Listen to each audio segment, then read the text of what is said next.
Hello, and welcome to Module 20 of our Scrum Study course on the Scrum Body of Knowledge. So far, we have discussed the benefits, purpose, scalability, principles, processes, phases, and aspects, actually everything one needs to know to implement Scrum. Have you ever wondered why Scrum is becoming more popular with every passing day? The simplest answer is that Scrum is better than traditional project management methods in many ways. Let's take a look at the differences between Scrum and a typical traditional project management model in a detailed way. The main difference between traditional project management models and the Scrum methodology is the way in which the project is handled. Traditional project management is based on processes, while Scrum asks for a change in mindset with its focus on the people involved in the project. Although processes and tools are necessary in completing a project successfully, it is always the people who undertake, participate in, and implement the project. They do the work that takes the project from idea to reality. According to Scrum, the key factors in any project are the people, and the emphasis should be on them and their actions. Various cross-functional teams work in parallel across sprints to deliver potentially shippable deliverables at the end of each sprint. In a traditional model, the level of functionality is not done remains high, and no product is delivered until the end or very near the end of the project. What gives Scrum an edge over other practices when it comes to the size of the team? Scrum can be used for managing projects of all sizes. Scrum works well for most projects and most team sizes. Large projects utilize multiple Scrum teams which work in sync to ensure project progress. Since its early days, Scrum has focused on producing working software over comprehensive documentation. It still does, and has expanded that focus to include the incremental development of products other than software. While documentation is necessary and useful for any project, Scrum teams focus on interim deliverables, in which real value is delivered to the customer. The documentation is done minimally, as and when it is required. Lessons learned are recorded during retrospective meetings. The process followed in Scrum is iterative, unlike the linear model used in traditional frameworks such as the waterfall model. The iterative model helps product development improve over time. It maximizes opportunities for feedback and ensures potentially shippable versions of working products at the end of each sprint or iteration. Scrum encourages iterative decision-making based on data over the detailed upfront planning practiced in traditional waterfall-style project management. The focus is not on meeting the project plan's targets, but on satisfying customer requirements.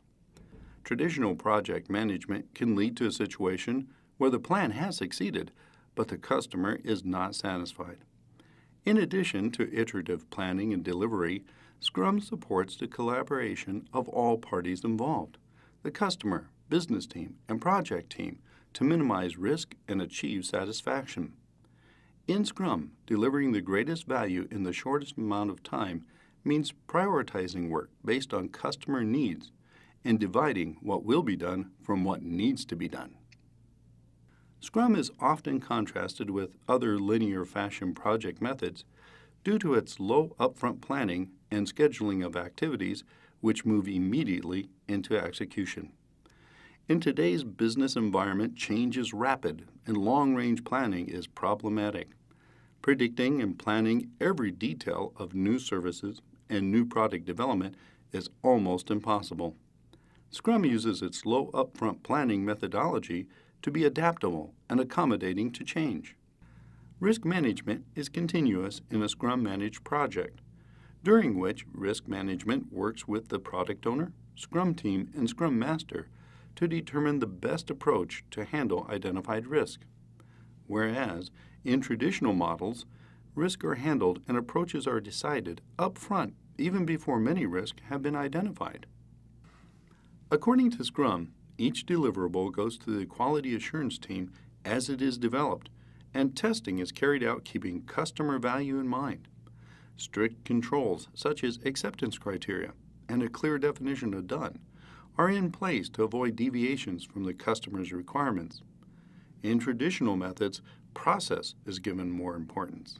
As opposed to traditional command and control style of management, Scrum believes that today's workers have much more to offer than just their technical expertise, and therefore deliver greater value when self-organized.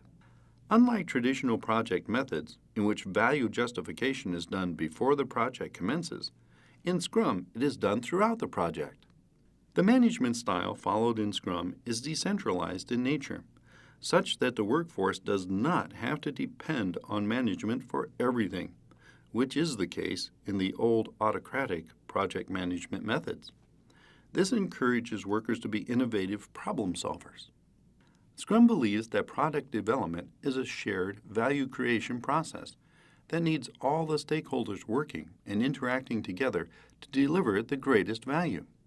Command and control is the rule of the day in traditional models. How is team performance measured in Scrum and traditional models?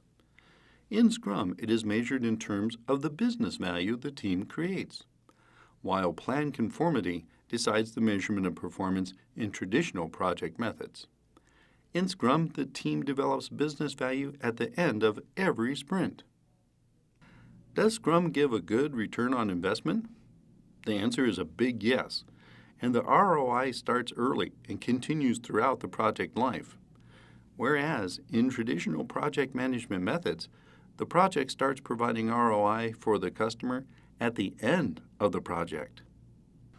How does Scrum value a customer's participation? Well, Scrum highly recommends and is designed for the involvement of customers throughout the project. In traditional methods, customer involvement during a product or service development is usually very limited, but can vary depending on a project's life cycle. All in all, Scrum is an innovative framework for managing any type of project. It is suited to our time and age, ready to replace the traditional project management techniques that were created in and for a bygone era. With this, we come to the end of our module on Scrum versus traditional project management. This is also the last module in our Scrum Study introductory course on the Scrum body of knowledge. We hope you have profited greatly from this course and look forward to seeing you in our other videos at scrumstudy.com. Thank you for learning with us.